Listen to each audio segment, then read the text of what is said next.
Hi guys, welcome back to the channel. If you're new to the channel, please don't forget to subscribe and hit the notification button so that you get notified every time I upload a new video. So today I've got a sort of controversial video, if you like, because I am saying that women should stop praying for cheating men or cheating husbands. Listen, I think for me, in my experience, it has never worked.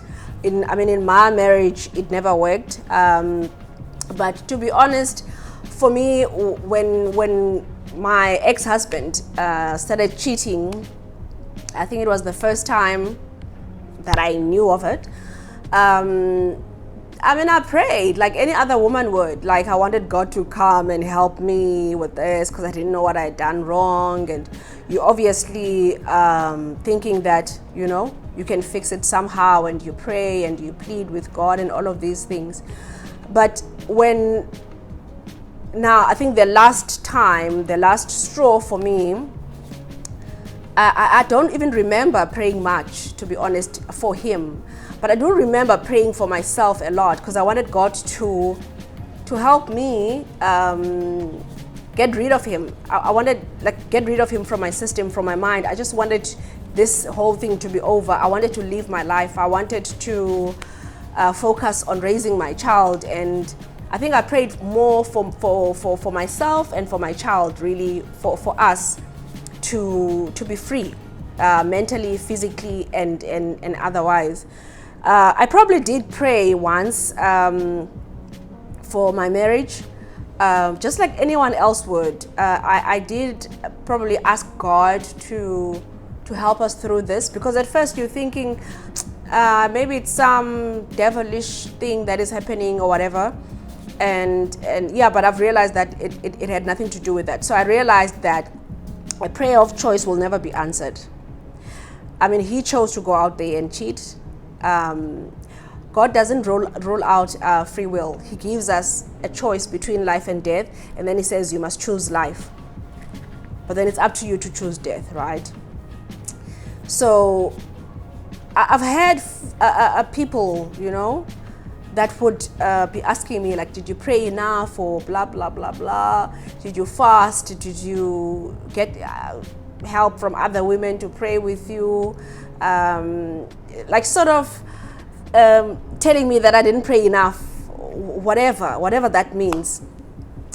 But for me, I'm just thinking, like, do these people seriously think that the women on the grave right now, today, in Feb of 2021, do you seriously think that those women didn't pray for their husbands?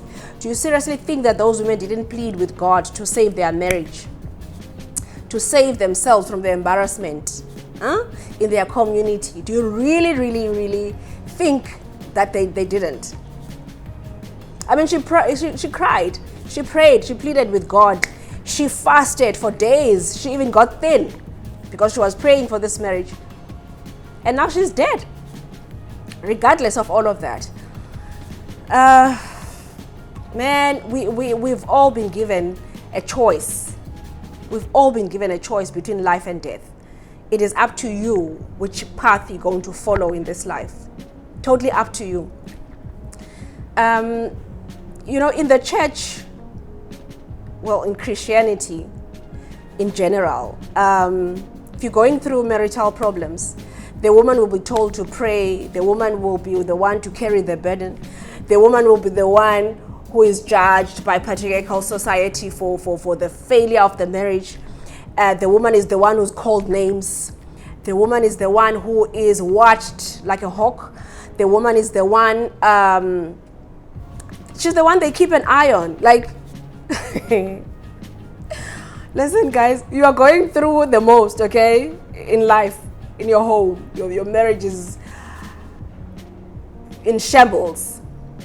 And then you have these people that are just watching you, watching every move that you do, watching your WhatsApp status, watching your Facebook status, what you post on your socials, and all of these things, man. You'll be damned if you're seen with a man. Like, doesn't matter what you're doing with a man. You could be eating at KFC, for God's sake. You could be, it doesn't matter. you could be walking with a colleague in town. Someone would have something to say because they're always watching their woman. For me, I remember a time where I was with a friend of mine. He just bought a new car at that time. So we were all celebrating. I think it was December. So Elle and I, so we were just cruising around Cape Town. The weather was nice and we took pictures, and so I uploaded these pictures on my WhatsApp status. I remember the leader, the mother of the church, the pastor, mama, whatever you call them these days, she sent me a very, very fast message asking me, like, how dare you do this? You don't respect yourself, you don't respect your marriage, your divorce is not even over, but you've moved on, and you have the audacity to show this man to the world, blah, blah, blah, blah. Like, oh, everything, man, like, how can you do this? And I'm thinking to myself, but you were there when this man, they came to our house at the time when this man told them, I don't want this woman. She's not fit to be a wife. I found someone else after 5 years though. And I found someone who went to gym and now is fit to be a wife.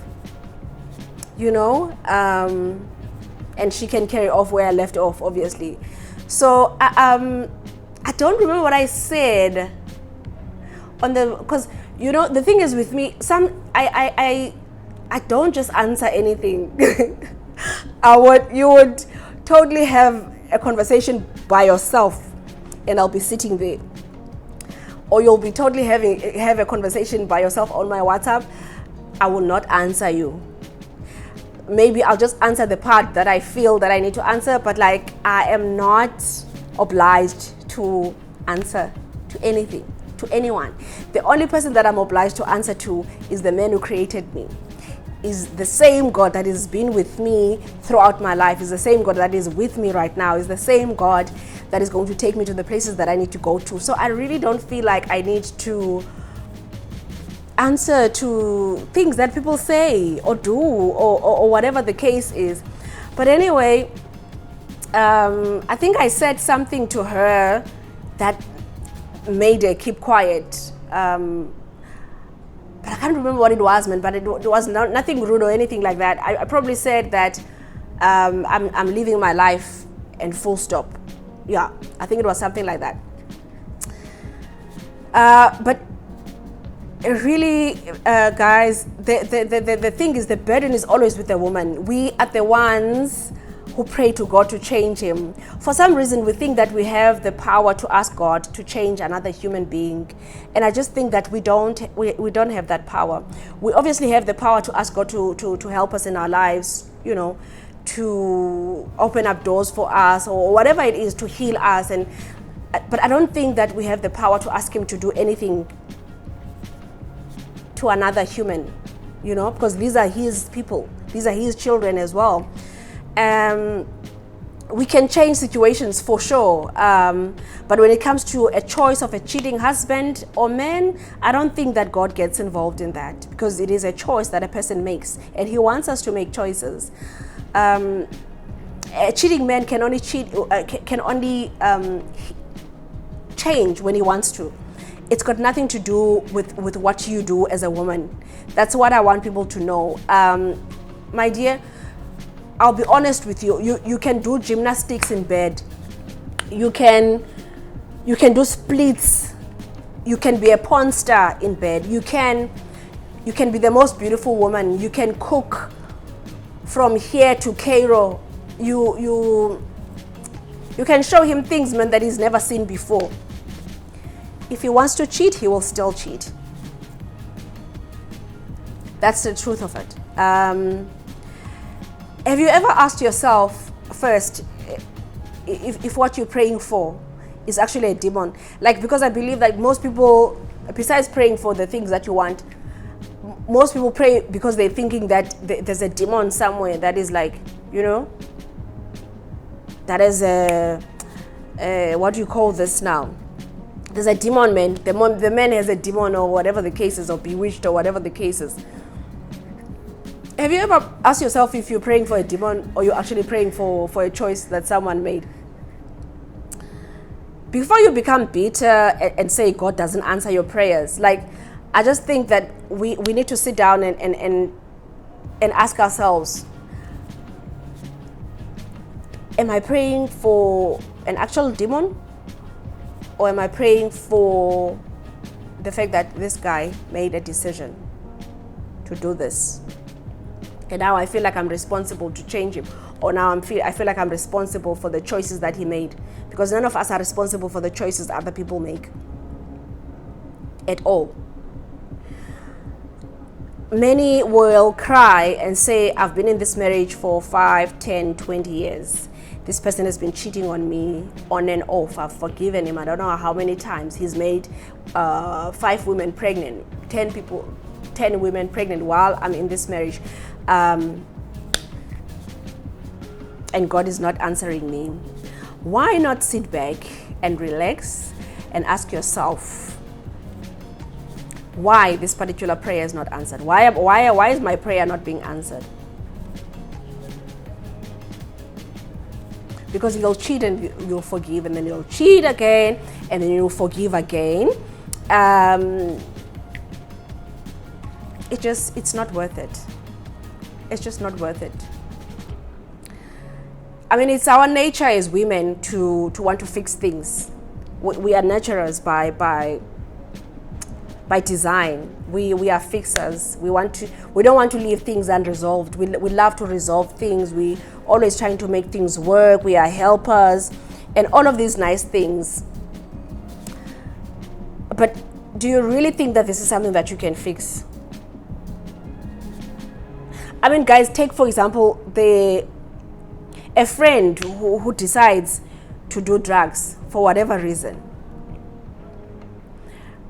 Many of these guys would go in and out of rehab, I don't know how many times. No one else can help them until they decide that they want to leave the drugs themselves. Some of them will be taken to the most expensive rehabilitation centers.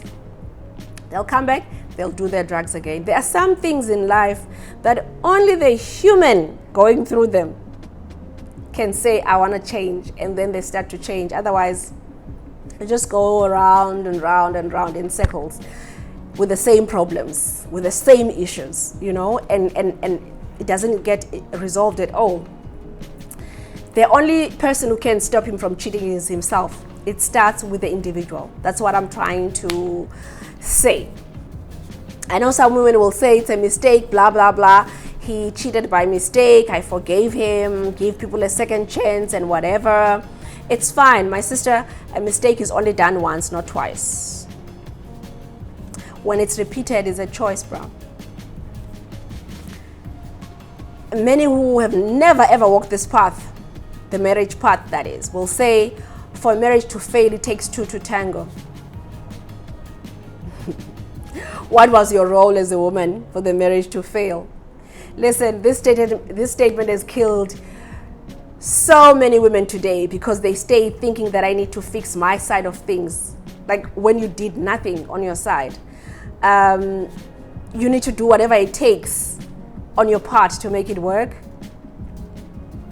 You need to do whatever is required. Like, you're not going anywhere. I'm staying in this marriage no matter what. I said till death do us part. Until it's your death as a woman. Until you go to the grave. No genuine woman, man, gets into a marriage with an option to opt out. No one goes to a marriage and say, listen, when it starts to get tough, I'm out. No one. I've never met a genuine woman who gets into a marriage with that mindset. I know a lot of women go into marriages for all the wrong reasons. Yeah, but I'm not about, to comment on those things. Those things have consequences as well. But I'm just talking about the genuine women, the prayerful women, the ones that love their husbands, the ones that want their families to work, the ones that want to build a home with someone. You know what I mean? Those are the women that I'm talking about, the genuine ones that are hardworking. You know what I mean? I don't have time for anybody else who goes to a marriage because the man is rich, because she wants the man to save her, because she wants to look good to society, because she's with whatever. You know, I don't have energy for that one. Many women go through a lot, man. Many women go through a lot, are going through a lot now. They've been in marriages for 10, 20, 30 years, and they are not even able to tell anyone of the things they are going through because it's a taboo. There's still this stigma, you know.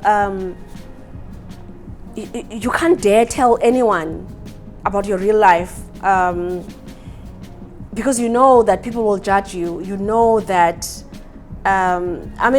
many will fake it. They will think that it's a fake it till you make it kind of a thing. Marriage doesn't work like that, man. You can't fake anything. You can post your Valentines, you can post your anniversaries and all of these nice things while you go to bed with tears. I mean, we're not there, but you know the truth. It's just a lot. I think it was about a week ago where I met a lady who told me, I think she's in her 50s now, who told me what she went through in her marriage. And she told me that, Faith, you guys, you young people, you think you're the only ones who go through these things. We go through these things. I'm a woman. I'm almost 50 years old now. I've been in a marriage for 20 years, and I divorced, and the man took everything. So it's not only you guys. And I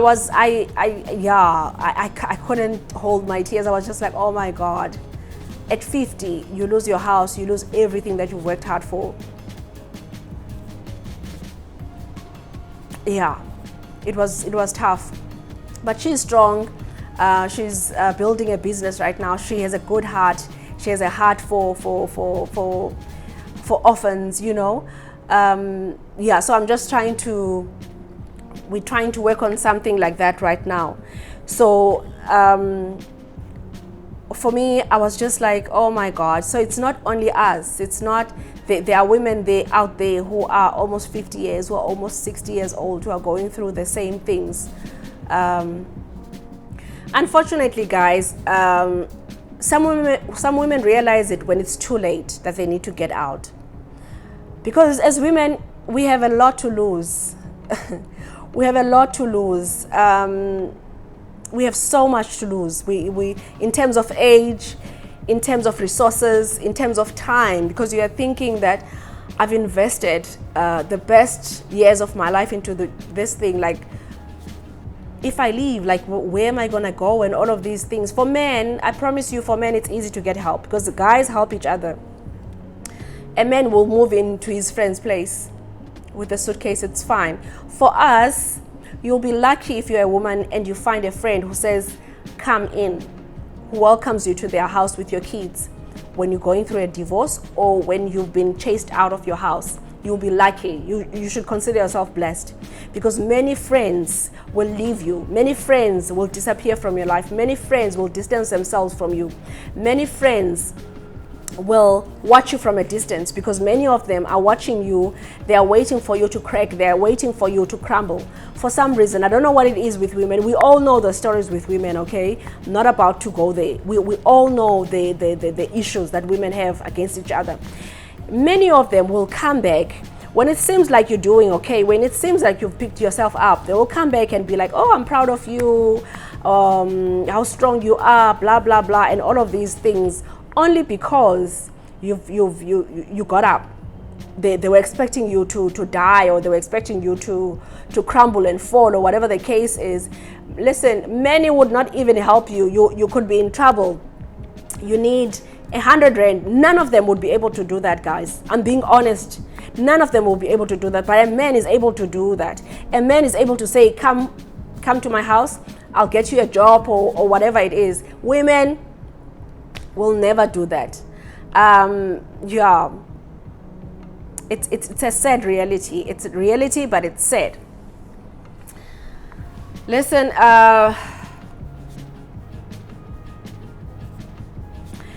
in Christianity, they're busy telling women to be a virtuous woman. There's this virtuous woman thing that's going around. But what it truly means is a woman must cater to a man.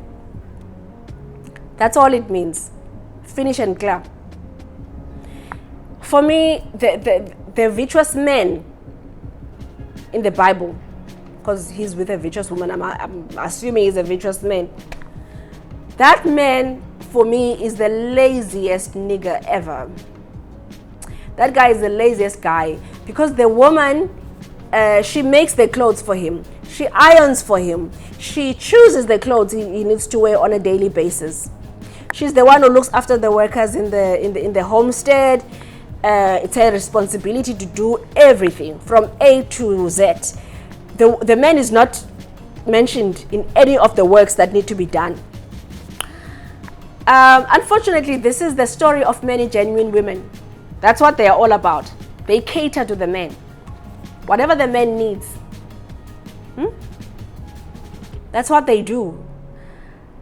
Many times they don't even pull back to see, like, is this person doing as much as I'm doing for him? Because to them, they're genuine men. To them, it's about doing. To them, it's been instilled in their minds that you need to do this for your husband. The husband must come home and there must be a warm meal, make your house warm, be nice to the husband's family, everyone. You must welcome everyone.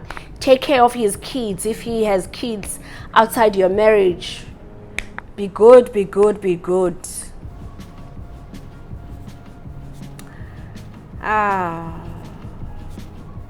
What are they saying about the men? What must the men do? The man that virtuous woman is taking care of, the man is just walking around the hood and everyone is clapping hands for him. Everyone is saying to him how lucky he is to have this woman. He's worshipped by everyone because of this woman. No one says nothing to the woman because it's her responsibility, right? They say men must provide for women.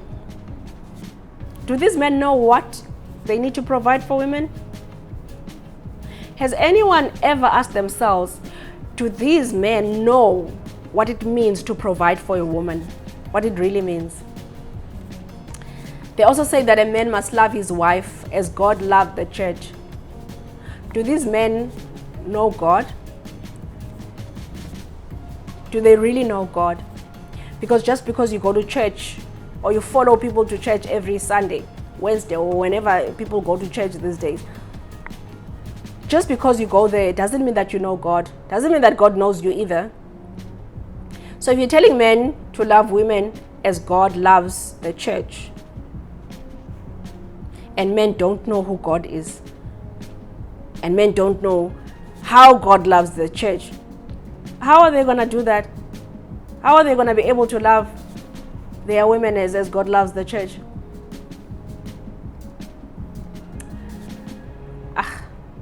Stop abusing women, man. Stop abusing good women. There's a lot of men who are struggling out there. They're trying to get a good women. They can't do that because most of these women are still bleeding. They're not able to bring any man close to them. They're not able to open their hearts to other men because of these things that you people do. Stop abusing women. Stop abusing women in the churches. Stop abusing women in workplaces. Stop abusing women in general. Stop it. These people are life carriers. You wouldn't be here if it wasn't for a woman. Your mother is a woman. Some of these men have sisters. Some of these men have daughters, but they still have the guts to abuse women.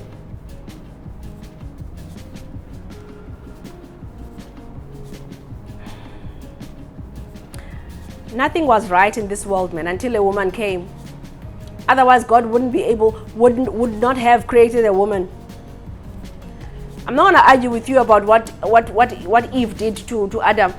Adam had his own problems. Eve had to intervene. Eve did what she was supposed to do when Adam took laid back and didn't do what he was supposed to do. I don't want to argue about that part, because she came at the right time and did what was needed to be done at that time.